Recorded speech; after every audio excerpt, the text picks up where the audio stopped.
It helped me to recognize that every time I engaged in a compulsion to avoid feelings I didn't like or control situations that I was afraid of, I was actually teaching my brain that I couldn't be trusted to handle those kinds of experiences. And that's why I needed to engage in all of these compulsions. If we push somebody away in a relationship because we're afraid of getting hurt, all that does is teach our brains that we can't be trusted to handle getting hurt.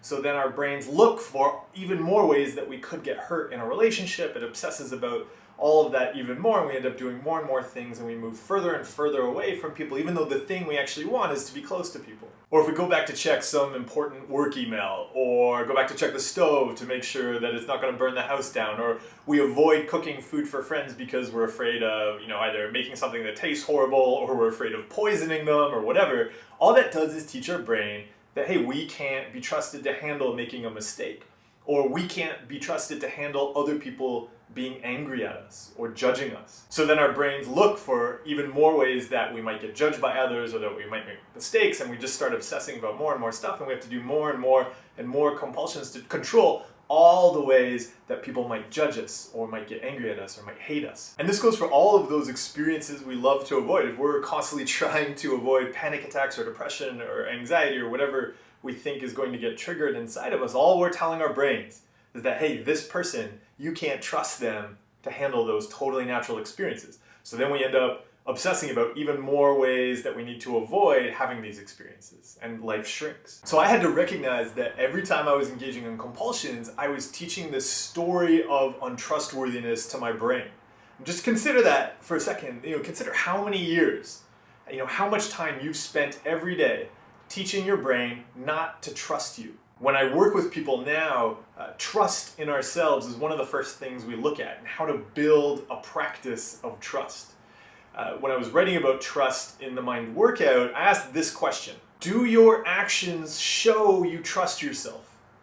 Or do you treat yourself like an incompetent employee you need to micromanage and keep away from important tasks?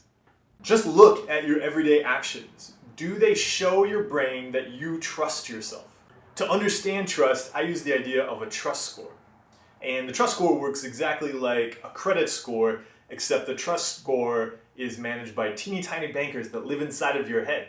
And every time you encounter uncertainty in life and you practice trusting yourself and doing things you value, the trust score goes up. Every time you run into uncertainty and you fall back into coping, checking, and controlling compulsions, the trust score goes down. Now, a trust score is important because when we run into new experiences in life, when we want to do something innovative, something we've never done before, we need trust in order to do that. So if we want to start a new career, get into a meaningful relationship, change cities, kick an addiction, start exercising, recover from a mental illness, whatever the big change is, we go to those bankers in our heads and we say, hey, can I get some trust? The problem is, if we've been spending every single day engaging in compulsions to avoid challenging experiences, we're not going to find any trust in the bank. The score is going to be negative. We're going to fall back on the same old habits, doing the same things we've done before, and the change doesn't happen. So you have to stop driving down the trust score. You have to stop engaging all of those compulsions that knock points off of it, but that still doesn't build it. In order to build that trust score, it involves an intentional, very purposeful practice of trusting ourselves and showing our brain each day through everyday activities that we trust ourselves. We trust ourselves to handle uncertainty and challenges in life. And I've got to point out, this is not about trusting that things won't go wrong. This is not about trusting that bad things won't happen or trusting that you'll be fine and everything will be okay. No. This is about trusting that everything is going to go wrong, it's going to be a complete disaster, and you can handle it. This is about trusting in yourself to handle whatever disasters life can throw at you. This is about trusting that you can handle any experience. You can handle any thought, any feeling, any real event, any memory, any whatever. The world can fall apart. You can screw up so tremendously badly, and you can handle it. You can trust yourself to handle that. But like with anything, we start small. So you probably don't even trust yourself to handle life yet. So what we actually start with when it comes to our trust practice is just trusting ourselves to handle everyday activities, activities that we're already doing in our life. You make yourself a meal, that's awesome. You wash yourself, you get out of bed, you drive yourself to work, you walk outside. It's just starting to notice that you can trust yourself to handle those experiences. This practice unto itself can actually be very fun and enjoyable because we so rarely take time simply to appreciate all the things we do every day to take care of ourselves. And if you're really struggling right now, those things might actually be very challenging. And so simply recognize that. Just enjoy, seeing yourself take care of yourself. So maybe you'll take a week just noticing how you can trust yourself with everyday life. And then from there, build up. Then after that, so I might add in a week of practicing trusting myself with small uncertainties.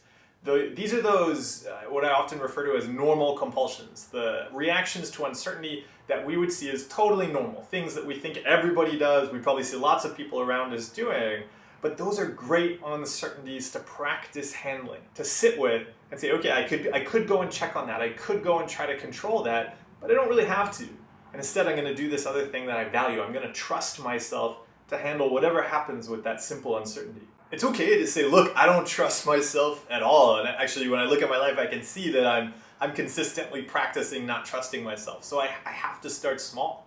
The biggest problem I always see is that people try to practice acceptance, or they try to practice trusting themselves with the biggest, scariest uncertainties in their lives. And of course, that doesn't work. Because if you can't trust yourself to just sit down and do some homework or to study without first getting a whole bunch of things together to feel ready and trying to get the motivation and feel right before you do something that simple, then of course you're not going to be able to work on accepting that you might, be able to trust yourself handling being alone and hated by everybody in the world. One of those things is much more challenging than the other. So make sure that first you can trust yourself, to read, right? While feeling uncomfortable. And build from there. So start small with building up trust in yourself, and soon you'll have enough trust in the bank to do all sorts of things you never even thought were possible for you.